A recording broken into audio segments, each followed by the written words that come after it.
Amazing. Hello, everyone. Thank you so much for being here. Hi, Allison. Hi, Astrid. Hi, Jocelyn, Dylan, Emily. There's so many of you. This is awesome. Hello, welcome. Go ahead, get settled in. We're just going to take a second while everyone gets logged in. So please feel free to sit back, relax. This is going to be a chill time in the Western states Because that's how it is out here in the because West, that's how it Marty. is. It's how it That's is. right. That's right. Hello, Yay. hello everyone. Awesome. We'll just give it another second for everyone to log on. Hi Juliet. Hi Julia. Hi John. Gosh, who else do we have? Lucy and Lucia. Hello. There's a lot of people here. Yay. Amazing. Well, awesome. The Well, West is representing. we are doing well in the West. This is awesome. Hello, Kyle. Hi, Kristen. Gosh, hello, Hannah. Awesome. Cool. Well, we'll just keep letting everyone kind of get log on and get settled here. We're starting to level out here in our numbers. And we'll go ahead and start getting acquainted and introduced today. So I just want to thank you all so much for being here for this evening's virtual session with Yale, featuring current Yale students and Yale admissions officers. We are just so excited that you're here to join us. You're zooming in from wherever you are in the Western states, and that you're here to really focus in on what it's like to be a student attending Yale from the Western region. So before we begin, we also just really want to get to know you all. We could go around and do introductions, but that would take way too long. So we would love to do a quick poll. So in just a second, I'm going to launch that. Just make sure that it pops up on your screen and just let us know, where are you zooming in from today? Which Washington, Oregon, California, Hawaii, or Alaska? Which state are you zooming in from? Lots of Californians, it looks like. Some good Washingtonian representation. Love to see it. Love to Um, see. couple Oregon, Alaska. Yay. Amazing. Cool. So the gang's all here. This is awesome. Well, thank you all for joining us. Of course, we would love to continue getting to know you, but we have our own introductions to get to in just a second here. We have a great range of students who, like you, are from all over, who are really excited to share their experiences with you. And we really hope that you enjoy this session and leave with more questions and answers for all that Yale has to offer. So kind of just setting the agenda for today, I want to give a quick overview of what things will look like for the next 60 minutes. We're going to jam a lot in there, but it's going to go quick. So we know that some of you maybe have joined a Yale presentation before, or visited campus, or only interacted virtually, or this is your first session with us. So just to make sure that everyone is kind of on the same page about what we have to offer, we're going to give a quick 15-minute overview of some of the big hitting points about Yale, so that you get to know that. And then after this session, if you want to learn more, of course, I'd encourage you to check out other events online. If you are able to make it out to the East Coast, that's awesome. But we also have virtual information sessions, and we also have other sessions with students, our student forums. So go ahead and give those a look as well on our website, admissions.yale.edu. Okay, and we can continue to send links throughout the session if you have anything that you are interested in. So while we're super excited about sharing more about that, we're really going to also be focusing in on just what the experience is like for students coming from the Western states. So we're going to be spending a lot of time today, and mostly the last half of our session, really focusing on your Q&A, either pre-submitted or live. And we'll do our best to answer as many questions as we can. But of course, if there are still lingering ones, again, we hope that you'll be able to continue to engage with us. So just to kick off our introductions before we dive in, I want to introduce myself. My name is Marty. I use he, him pronouns, and I am an admissions officer here in the undergraduate admissions office at Yale. And while I don't read applications for the Western states, I am from Washington State. I went to Yale myself as an undergrad, as a Questbridge scholar, and then I have never left since. So I'm a West Coaster turned East Coaster, at least for the moment, but of course I miss my mountains back home. So I'll be on board today to moderate our event and answer any questions you might have from the admissions officer perspective. And the other admissions officer on the call, Deb, will also be happy to answer questions from that role if those come up. So Deb, do you mind introducing yourself? And then we'll throw it over to our students from the Western states. Sounds great. Thanks, Marty. Hi, everybody. Good evening. My name is Deb Johns. I'm an Associate Director of Admissions, and I'm actually Zooming with you from Seattle, which is really exciting. I've been visiting schools this past week in Oregon and this week in the grand state of Washington, and so I'm really excited. I'm glad to see that we have some representation from the Northwest. So I am the person who reads for Washington and Oregon. So I'm going to be behind the scenes. I'm going to send you some links, and I'm going to hopefully answer some questions behind the scenes. So I'm going to go off camera once Marty gets engaged with the session. So thank you.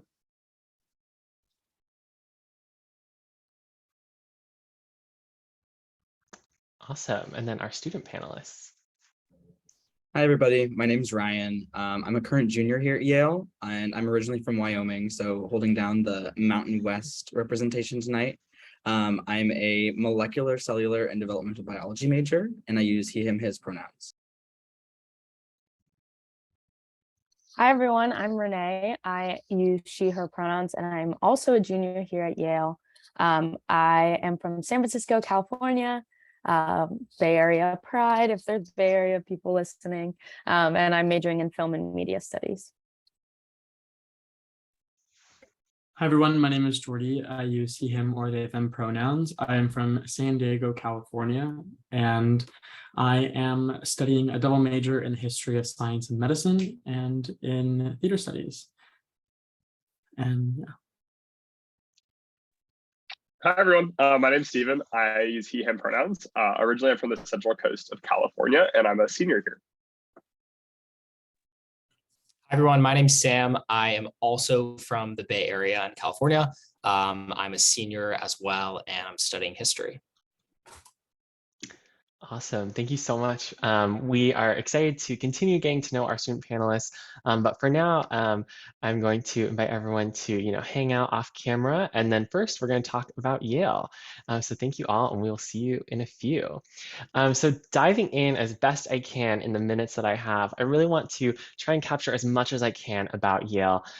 It's virtually impossible to do in just a few minutes, but even still, I think that we have in our office come up with something that'll hopefully be able to give you a lot of information about Yale in just a few short words. And that is Yale is and. And if you've never heard this phrase before, it can sound kind of odd, not necessarily grammatically correct, but I actually, want you to hear me out because I think it does capture Yale well. We know that in the college search process, often students are thinking in terms of ors. Am I going to study something in the sciences or the humanities? Am I going to pursue an extracurricular in robotics or orchestra? And amidst all those ors, we at Yale really try to encourage our students to embrace this idea of and. We don't want students to have to choose. And we think that's something that really sets us apart. So first, the place that you can really see this idea of and is in our home city, New Haven, Connecticut. And I also want to acknowledge that Yale currently stands on the ancestral homeland of many indigenous peoples, including the Quinnipiac people and many others. And one of the ways that we honor the land, Native people, and our Native students is through Yale's Native American Cultural Center. At Yale, it's very important for us to recognize history and look for ways to make an impact in the future. So if you live, obviously, in the Americas, I really encourage that you look into who lived in your area before colonization. You can even look it up at native-land.ca. And it's really an important part of our shared history. But focusing in on New Haven, when it comes to this idea of and, New Haven is the perfect fit for Yale because it's an and city. When you live in New Haven, you get the best of both a big city and a college town. It's the best of both worlds. It's giving Hannah Montana. It's giving big city culture with tons of different award-winning theaters and art galleries and art collections and tons of restaurants. For those of you who are foodies, you would love New Haven. And then on the other side, it's also giving that kind of small college town feel amidst the vibrant downtown. Yale's campus is tucked right in between a few different city blocks, meaning that students can leave class or their residential halls and then just walk down the street to their favorite restaurant or a local shop or into a park. I personally love the outdoors, and that was one thing that for me when I was a student at Yale, coming from Washington, I always wanted to get outdoors, and New Haven has some of that too. Just a couple miles away, an easy run, bike, walk, or little hike. Students love going to East Rock Park for a picnic or some outdoor activities. It's this big rock that students can climb and hang out on and enjoy the scenery over there. So there are tons of moments like that and a little bit of everything for everyone. But focusing in on Yale as an academic institution, Yale is also an and university. It combines the, again, best of both worlds of both a research university and a liberal arts college. And I'll take a moment to kind of actually explain what liberal arts means. So growing up personally, I always thought that liberal arts meant like a subject area that a person chose to study, right? But in fact, it really extends these ideas of antiquity and the desire of philosophers to gain a more broad and holistic understanding of different subject areas. So liberal arts really means trying lots of different things. And at Yale, I think that's really what students embrace, is trying lots of different things.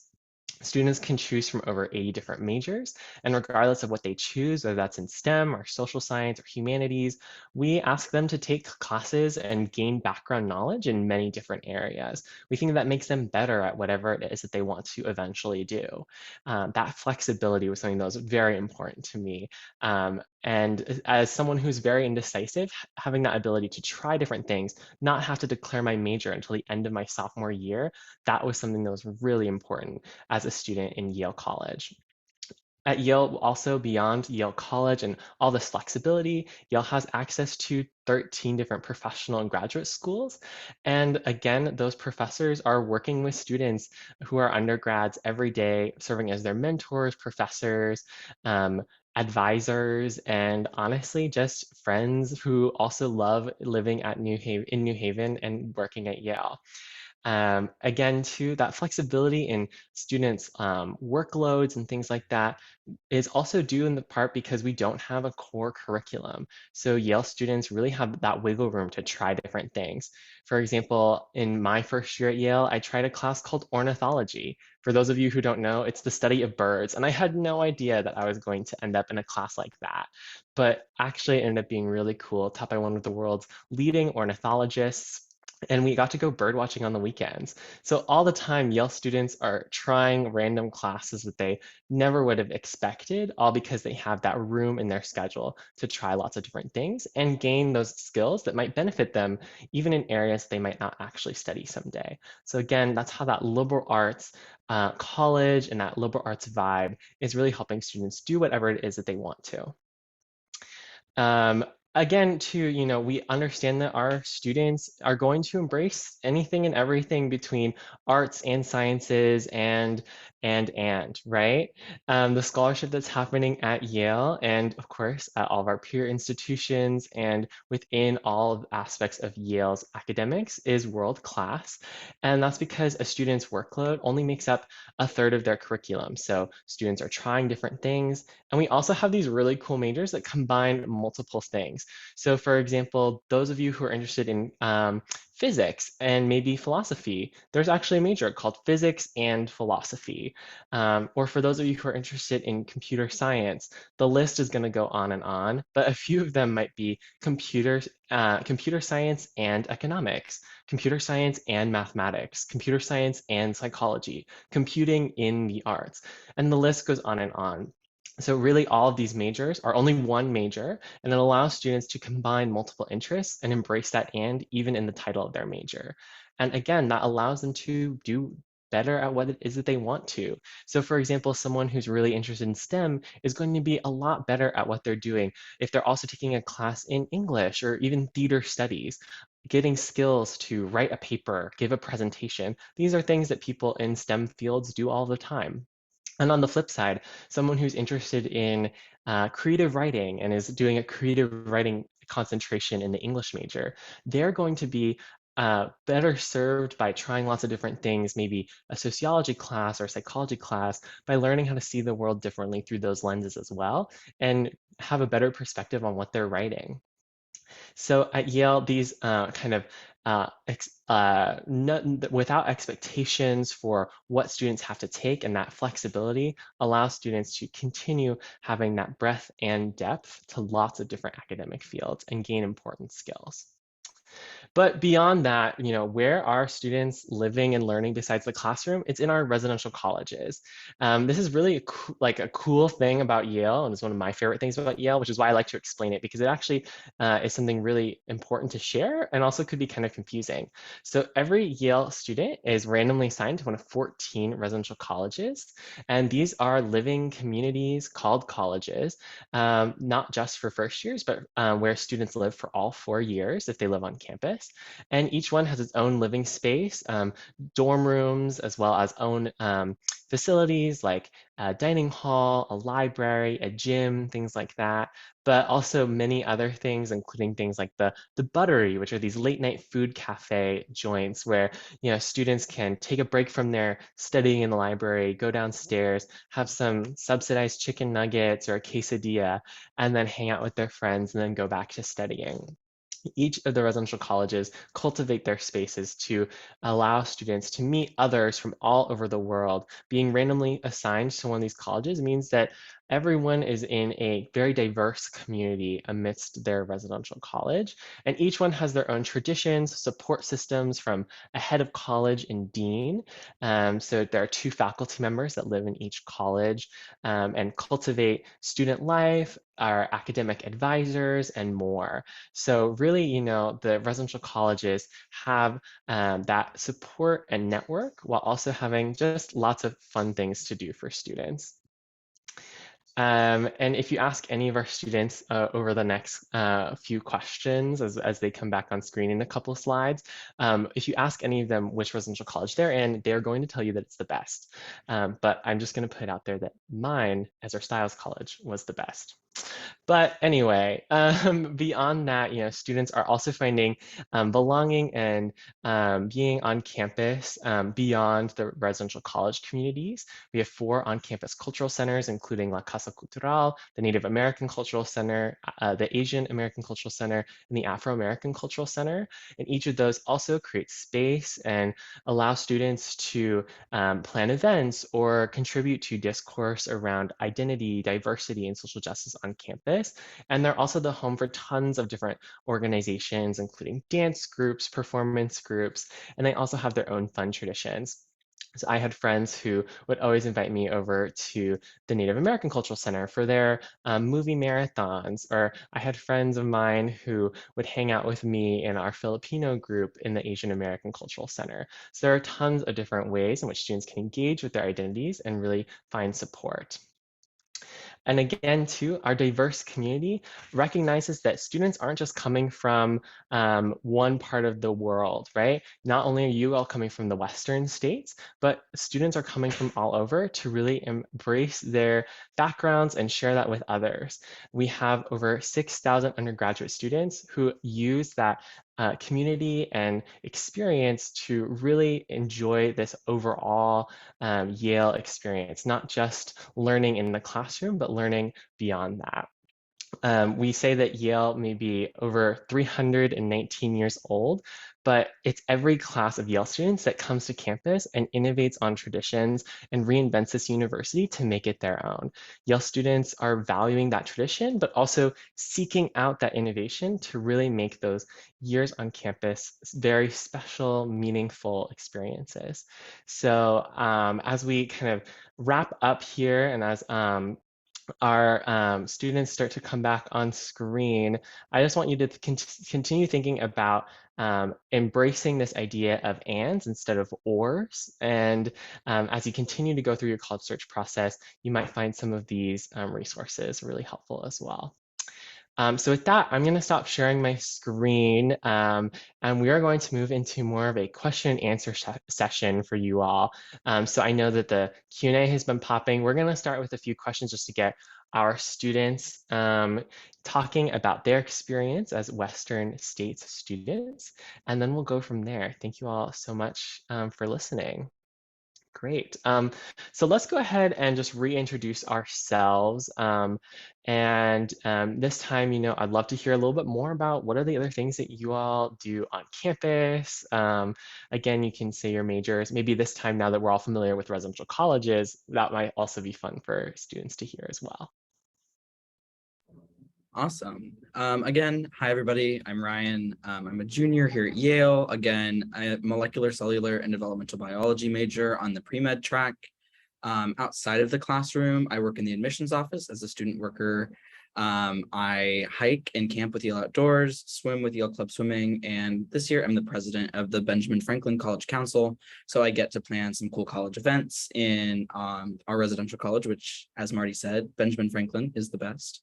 But then, yeah, again, coming from Wyoming, I'm happy to talk about that experience.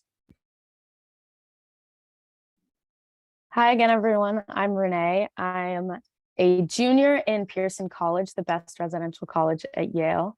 I'm from San Francisco, California, and I'm majoring in film and media studies. And on campus, my main involvement is with Yale Spring Fling. I'm one of the chairs this year, which is our undergraduate planned and organized music festival. I'm wearing my sweatshirt right now.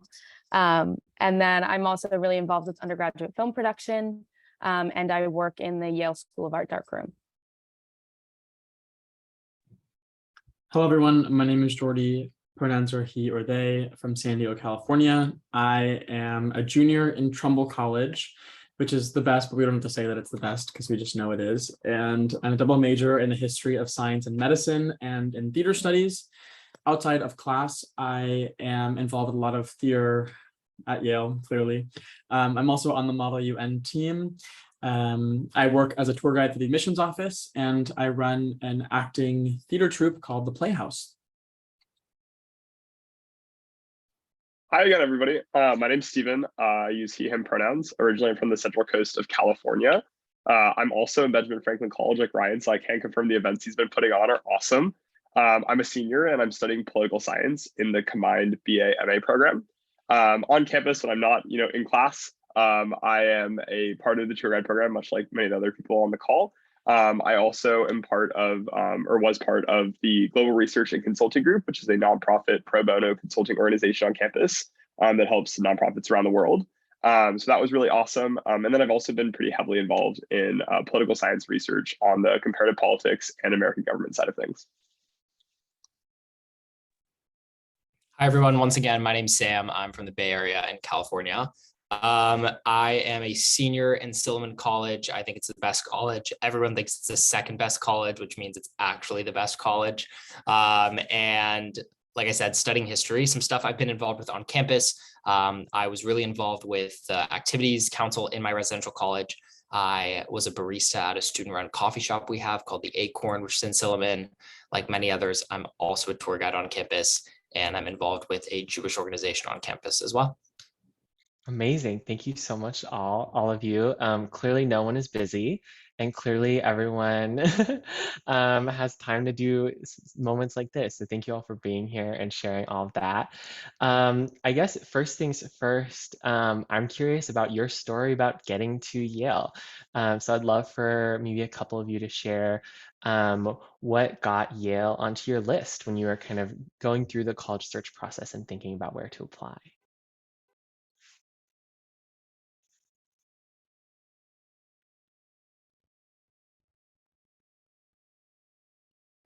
This is going to sound a little bit self-gratuitous as a Yale tour guide, but I was 100% sold by my tour. I hadn't really considered Yale. I didn't know anyone who went to Yale. It was a very unfamiliar school to me. But when I was doing college tours on the East Coast, I was at another school in Connecticut. So I figured I'd come to Yale. And I had like the coolest, most interesting tour guide. And I honestly really fell in love with it just on my first day on campus. And pretty much from that moment on, I knew I wanted to go to Yale. But yeah, I would definitely recommend coming out to see campus and going on a tour if you have the opportunity. Thank you, Renee. Anyone else?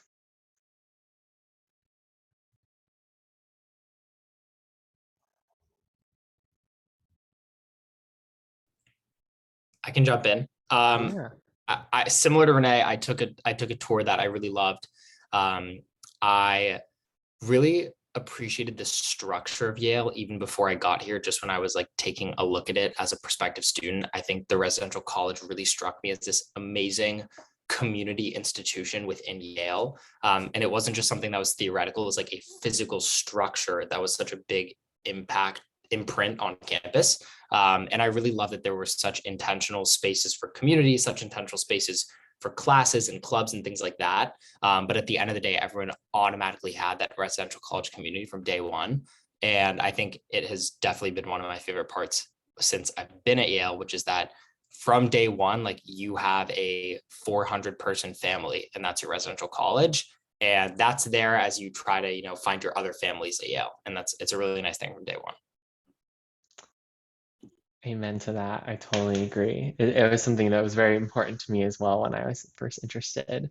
And so then I guess kind of continuing this narrative, right? So continuing from, you have applied, you got in, now getting to campus, getting to Yale.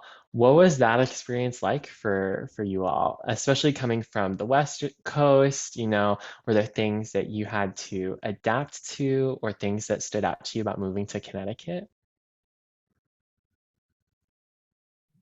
Yeah, I can jump in. Oh, Jordy, did you No, want to go? go for it. It's good.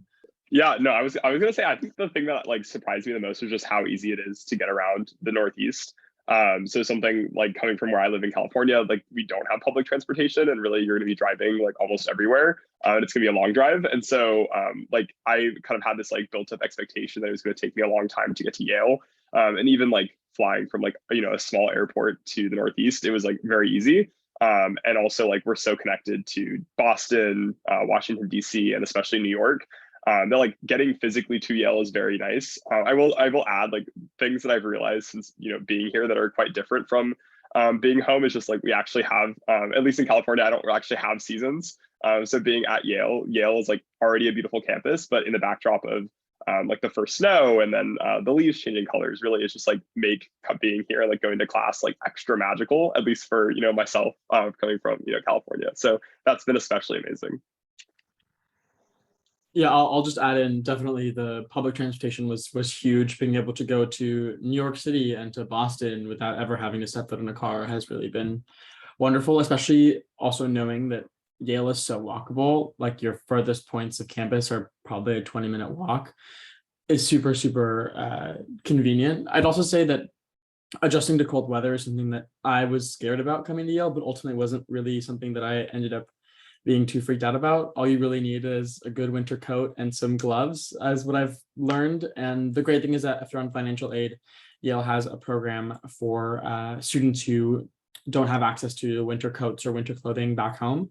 And there's a fund for students on financial aid that you can get funding to buy some gear if you don't have some from wherever your hometown is. So that was really helpful when I got here. Amazing. And so now, again, continuing the narrative, now you've made it to campus, you've adapted, you've bought your winter coat and gloves, as Jordy said. I'll pivot to a question from that was pre-submitted from Luke from Wenatchee, Washington. Shout out to Washington, who asks, living on the West Coast over 2 hours from a major airport takes all day to fly to and from the East Coast. I can see how Thanksgiving or long weekends would be time and cost prohibitive to get home. So what do West Coast students do on these shorter breaks? Yeah, I'm happy to talk about this too. Travel to and from Yale is a little difficult coming from the West Coast. I have a lot of friends who are from like New York or Boston, and they just hop on a train and it's easy for them. But for us, it's really a full day of travel. That being said, I think one of the great things about Yale is how connected we are, like Stephen and Jordy talked about with public transportation. I've had plenty of trips to New York with my friends who live there. For fall break, I stay with people who live nearby. But yeah, really finding community in that sense. Also campus, at least for like fall break, not over winter break, is open for people to stay if they aren't traveling home. Yeah, I'll dive in here too and say that when I was a student as well, residential colleges often host Thanksgiving dinners. So they have tons of events going on, led by student staff who might be still hanging out working on campus. And then the head of college, who I mentioned, a faculty member who lives in the residential college, might put on some kind of Thanksgiving dinner. Historically, sometimes they've been in their own home in the residential college. Sometimes they're at a nice restaurant in town. So really, there are tons of options, and I made use of that myself instead of going back to Seattle every Thanksgiving break as well. Amazing. So I'll also start trying to weave in some of these Q&As. Thank you to Deb, who's on the back end answering a lot of these. But so now, you've adapted from being a West Coast student, and now just kind of generally as a Yale student, I'll go to this question from Althea, hopefully I said that right, who asks, I've heard that imposter syndrome is common among students at higher ranking universities like Yale. Do you have experiences or tips with that?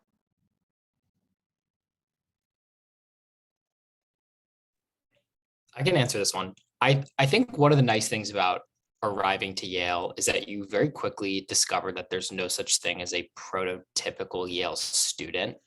And I think imposter syndrome, it's a great question, is often like predicated by everyone trying to fit what they're supposed to be. And if you're at like a really pre-professional, college, that means everyone's trying to, work at a bank, or if you're at a school that's very STEMmy, everyone's trying to go to medical school.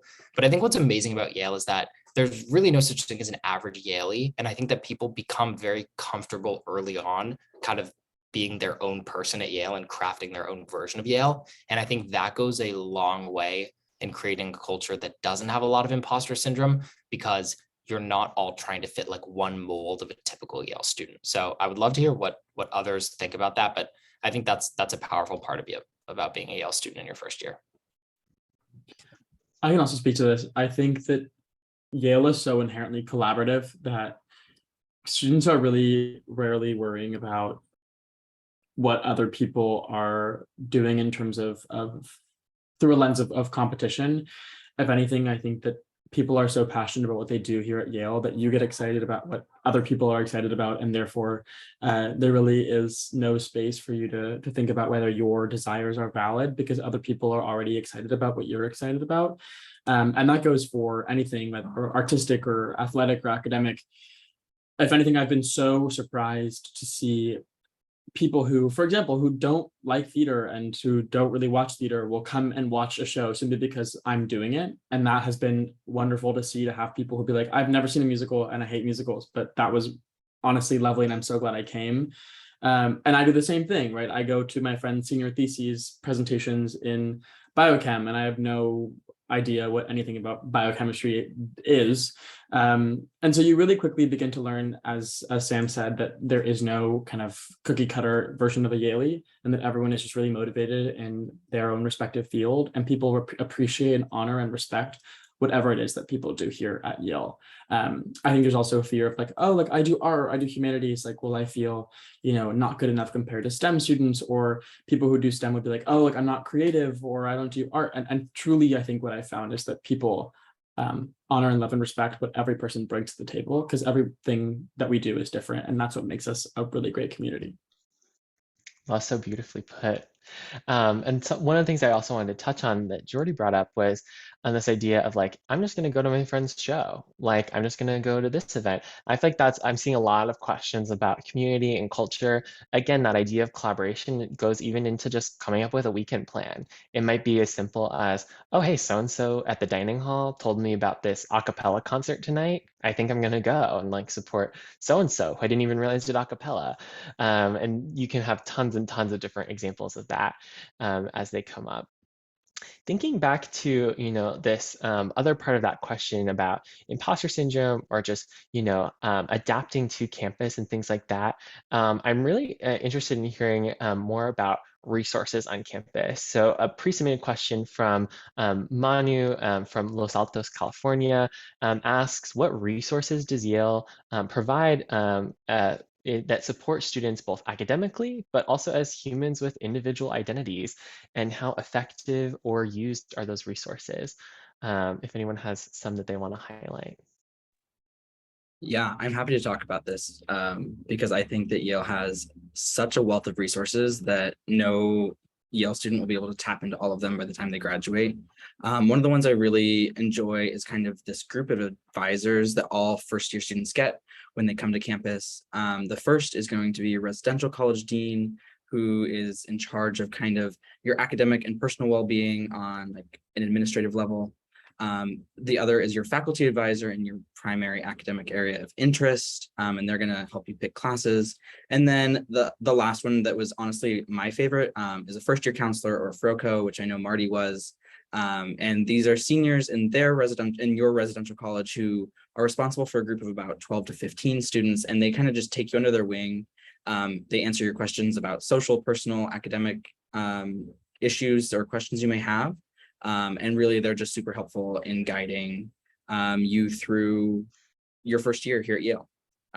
But there's so many other resources that I'm sure you guys will talk about. Yeah, another resource, just because I think this is like absolutely amazing that Yale does, is we have, so through the Center for Teaching and Learning, which is kind of a hub for like academic resources, we have like peer graduate students, and then also faculty tutors that will, in my case, I write a lot of essays in my political science courses.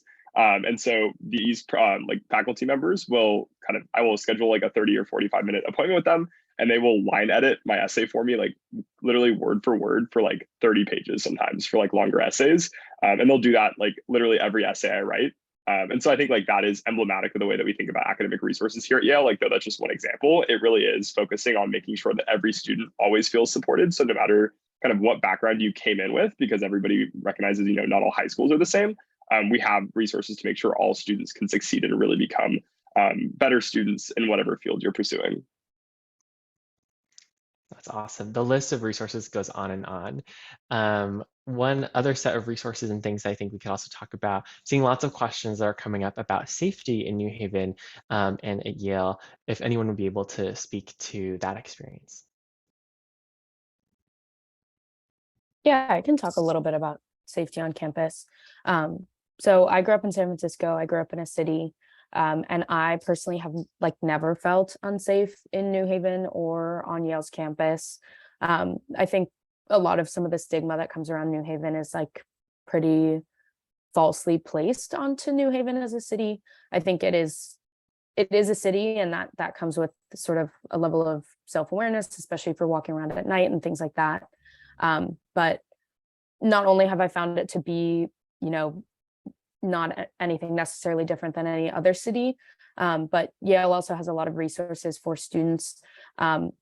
We have an app called the Live Safe app, which is, you can download it onto your phone, and is essentially like one button to contact campus security, campus police, anything like that. We have like the blue light system. So when you're walking around campus, you'll see these blue lights, which have phones in them. So a lot of sort of those like actual tangible measures that Yale has gone to sort of have safety measures in place. But again, New Haven is a pretty small city. We only have about 130,000 inhabitants. So it's not like a big bustling downtown area.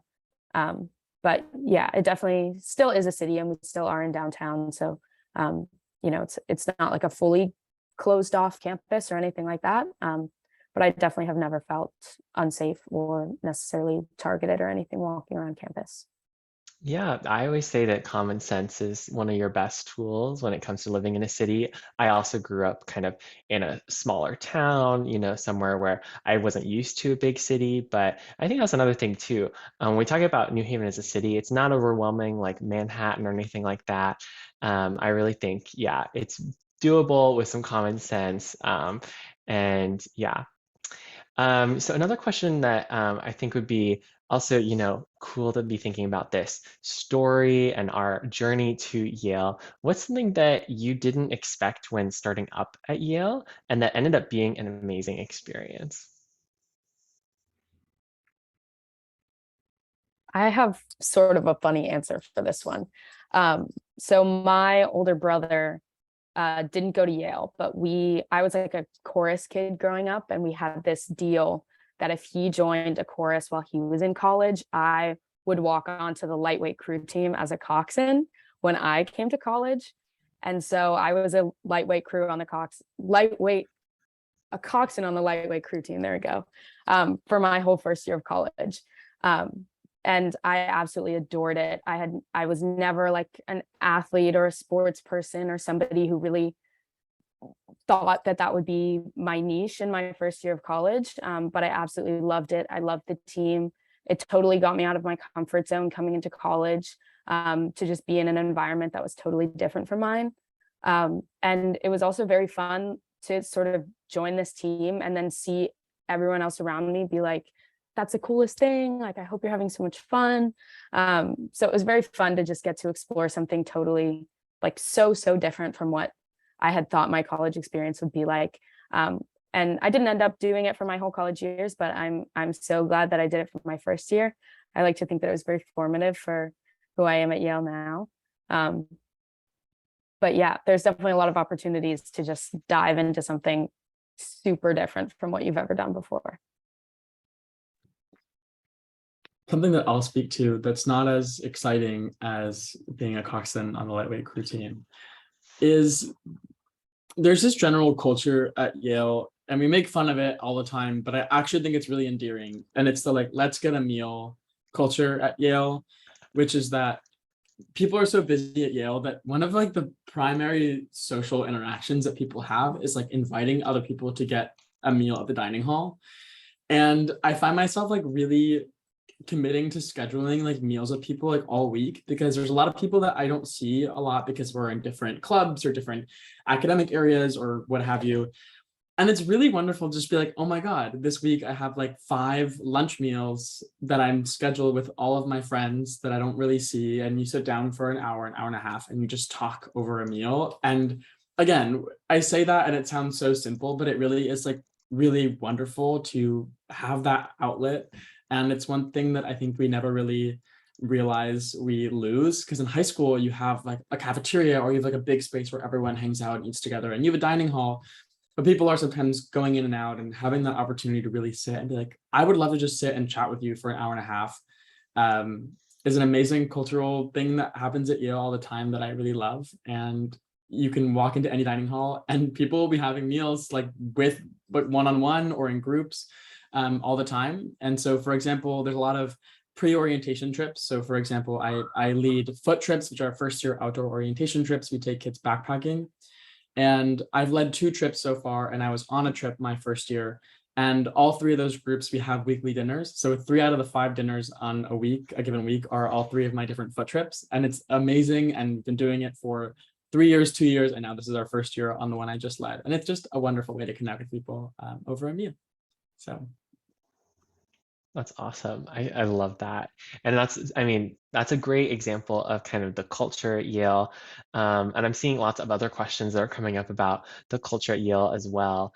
Would someone be able to speak to what the culture at Yale is like? Is it competitive versus collaborative? I think we started to get some of this earlier, but if anyone has anything to add to that, I think that would help answer some of these questions. Yeah. I definitely think Yale is not a competitive place. I think there are some like pretty tangible reasons why that's the case. Some of those just have to do with like how we do grading. Like there are a lot of Yale classes where you're not really competing with the other people in your class. So for instance, like I'm a history major and we don't have a curve in the history department. So what that means is that everyone in the class could get an A. And obviously like there are a lot of reasons, you know, why people want to collaborate other than grades. But I think like just the actual structural thing like that makes it not competitive, because people are willing to collaborate, willing to share notes, willing to engage and share ideas, which is really nice. I would say academics aside, I think like socially, extracurricular wise, it's an extremely collaborative place because people tend to really care at Yale. I think like people ask like, you know, what does Yale look for when they want to, you know, admit people or things like that? Like Yale wants people who are really passionate and care about what they do. And that translates to things on campus. And I think that when you have a lot of passionate people that deeply care about what they're doing, you get this collaborative environment where people really want to build each other up. And I always say that success at Yale is very much not a zero-sum game. Like the ideal situation is that everyone at Yale like fulfills themselves to their maximum potential, and that would not take away from anything else. So definitely not competitive, and probably like the most collaborative community I've ever been a part of.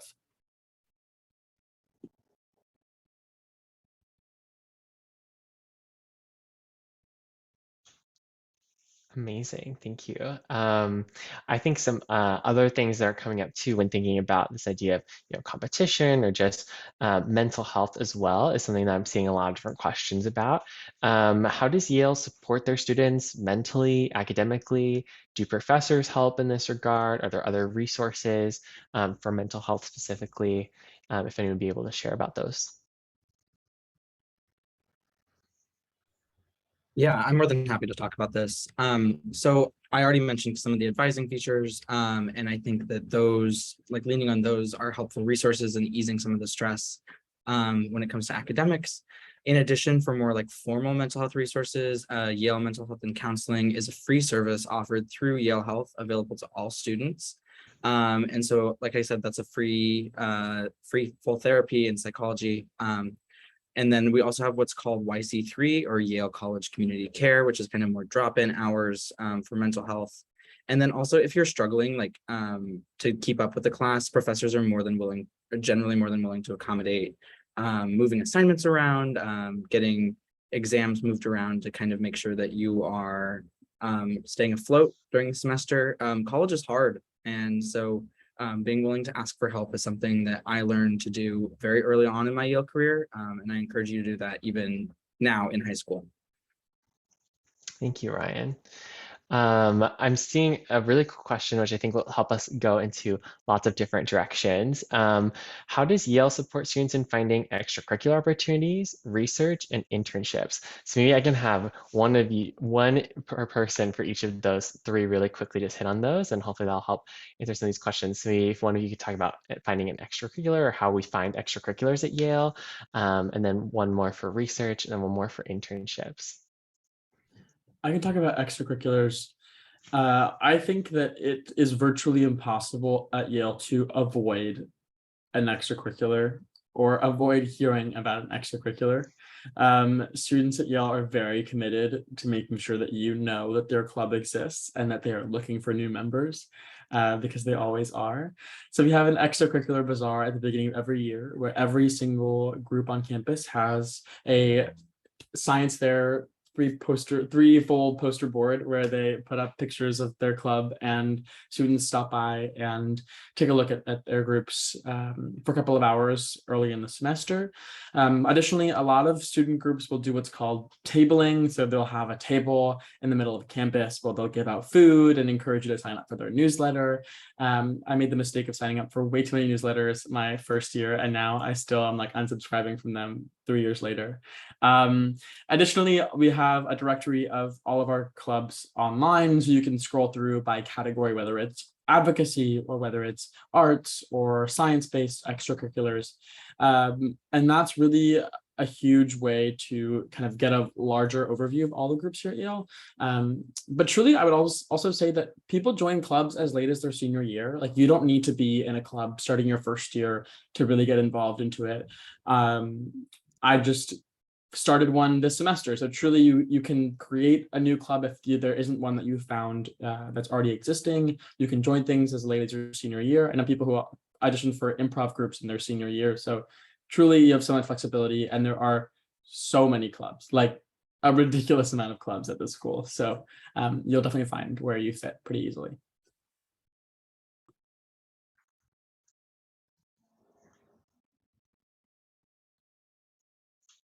Amazing. Research and then internships or other opportunities? Yeah, I can talk about research. So coming into Yale, I thought I was going to major in something not political science. So I really like political science research was just not on my radar at all. With that being said, I kind of happened into an introductory political science class my first semester here. And then kind of out of the blue, the professor was just like, oh, like I'm a new professor here. I would love some research assistants. Come talk to me at the end of the class if you're interested. So I did. And literally like a week later, I was hired. and getting paid to conduct research on like a really cool topic dealing with the American bureaucracy. And so from there, I was working with her for about a year and a half. And then another professor that I was taking a course with, I met during office hours, realized the work she was doing was really interesting. And she like hired me a week later. So really this is all to say like professors have really niche interests. And if you show interest in those interests, then you will almost certainly, like if they have capacity, they will absolutely hire you. And oftentimes, even if they don't have capacity, they'll find capacity or find funding. So I really think, and that's not just in political science, I think through office hours, which every professor holds, as well as just kind of cold emailing Yale faculty, you really can find positions in a number of different fields. Like they like will respond to you. And if they can't give you a position, then they will refer you to somebody who can. Like if you want a research position, you absolutely will have one.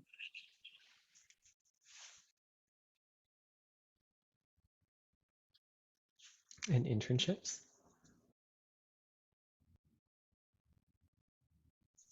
I personally haven't acquired any internships through Yale, but I do know that the Yale Office of Career Strategy has a very robust internship and recruitment like organization.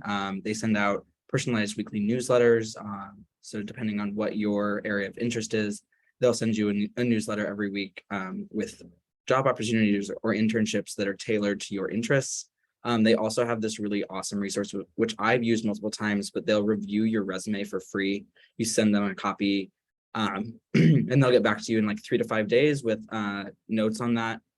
They have cover letters. And they also, one of the things that I've used is a dedicated pre-med advisor. I met with her before I even showed up on campus, and she helped guide me kind of through the med school application process, what classes to take when, and just kind of things to consider. Yale OCS is one of the best resources here on campus for sure. I I totally also want agree. to Yeah, add go to that, ahead. sorry, Go ahead. just really quickly, because this is something that like definitely has been on my mind lately as a senior. And I think more than just like the actual on-campus resources is like the broader Yale community. So both your peers and like the alumni, like I have reached out to just random people that I have no connection to other than Yale on LinkedIn. And like they like invariably always respond and are like, yes, like I will help you like get an interview or like do whatever. And then my peers here, like if they worked somewhere this summer or they know somebody who did, or like whatever the connection is, like that people really do like lean in and help the Yale community. And being like a Yaley doesn't just like mean something because you went to Yale, but it also means you're like part of this community that will absolutely be looking out for you. I want to focus on this other question that I also just saw, which is, and I find it really interesting. And I feel like, already just hearing about the many experiences that you all have, not only from transitioning to a new environment, but also juggling all these different things that you've talked about. Someone asks, what is the most difficult part of Yale?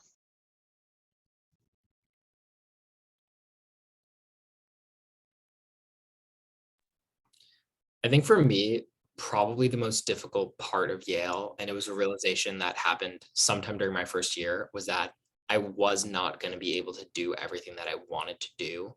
Like every single week at Yale, there are incredible speakers, incredible events going on, lots of fun things. You take, maybe 36 classes at Yale, and there are probably 75 you want to take. And there are just so many incredible things going on that I think everyone realizes at some point at Yale that as hard as you want to try, you can't do it all. And I think that that's always tough for Yale students because like we're used to just working really hard and doing whatever we want. But I think in some ways it becomes a positive because then you really appreciate the things that you spend your time on. But I think for me, that was probably like the hardest realization of my first year was realizing that I just couldn't go to all of the talks or do all the activities and everything that I wanted. But luckily 4 years is a pretty long time. And most people, I think, manage to get most of what they want done by the end.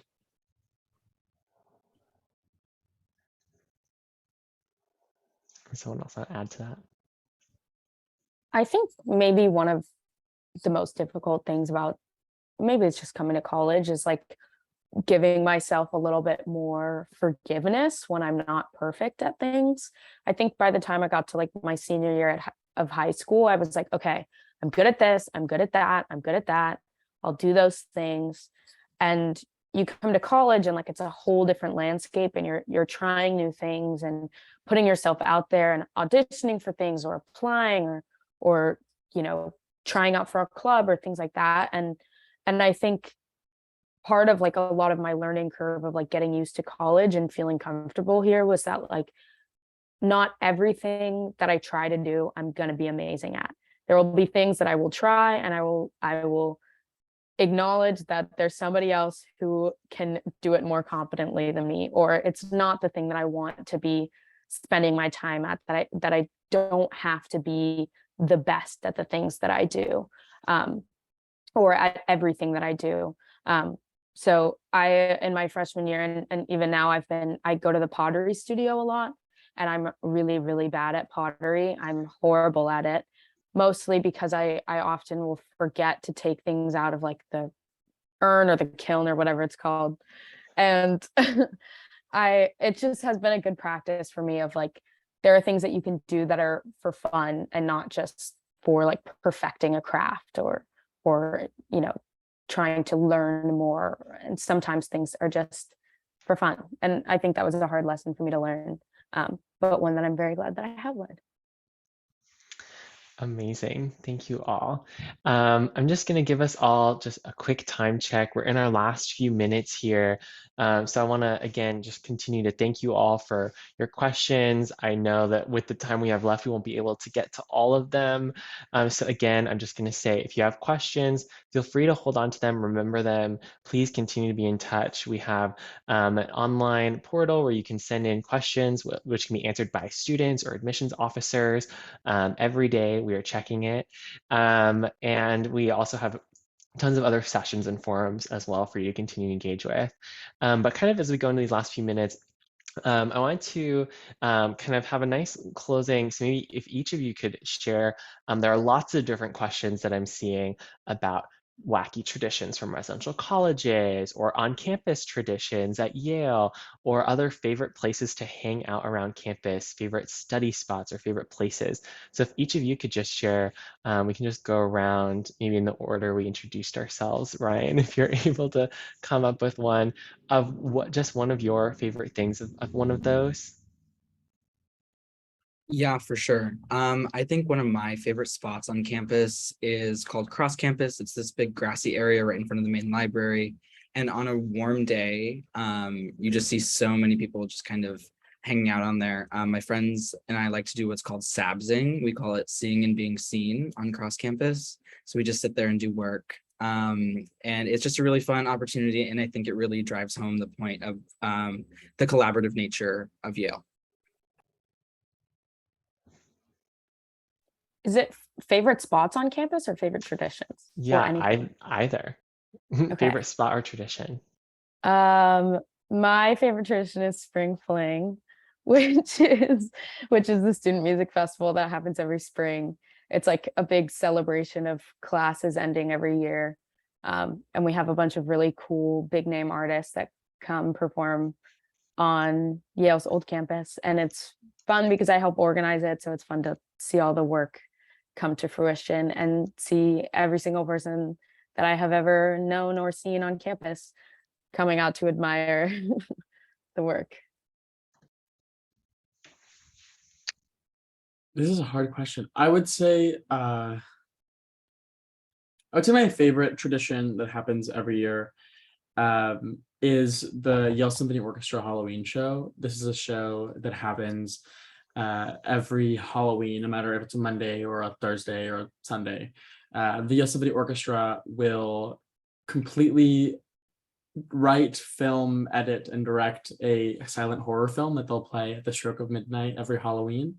And tickets sell out insanely fast. It's like a Billie Eilish concert. It's ridiculous. But if you are lucky enough to get a ticket, it is a wonderful, wonderful event. People show up in costume. The folks in the orchestra are in costume. And it's just really funny to hear an enormous, like 50-piece orchestra play Bach and then Lizzo back to back. It's pretty wonderful. Yeah. My favorite Yale tradition is probably the Harvard Yale game. I will say I love spring fling, but I'm not going to double up on that answer. The Harvard Yale game is like the one time a year that like like all alumni and like all Yale students will be at these like at the football game. And there's like a massive tailgate and like lots of like fun events. And it's just a time for everybody to kind of like see each other again and lots of school spirit. And it's just like the most fun, at least one of the most fun days of the semester, and kind of a nice way to bring in like the near end of the semester before finals kind of get going. I would say my favorite tradition is one that happens in my residential college during reading week. So the night before exams start, we have something called midnight brunch, which, as you may guess, is a brunch at midnight where our entire dining hall staff comes in and they prepare this massive brunch at midnight. And basically they have like pancakes and hash browns and eggs and donuts. And it's just this absolute feast because a lot of people like the night before finals are up studying, like things like that. And I love it because one, it's just like the most decadent thing ever. But two, I think it's really demonstrative of how much Yale cares. Like they know we're up studying late. And so, my residential college says, okay, let's put on, this awesome brunch for all the students. So that's probably my favorite. Wow. Well, thank you all so much for sharing those answers and for all the answers that you shared today. Really, I just want to, again, thank you all for being here. I want to thank you all for tuning in. I want to thank Deb for answering these questions behind the scenes.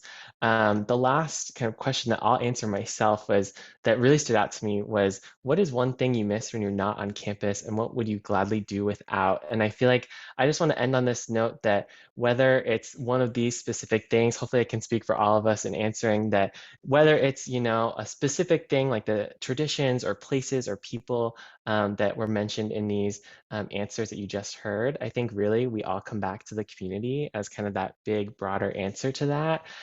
We always are going to miss the community when we're not here and love it just as much when we're finally on campus and a part of it if we're away.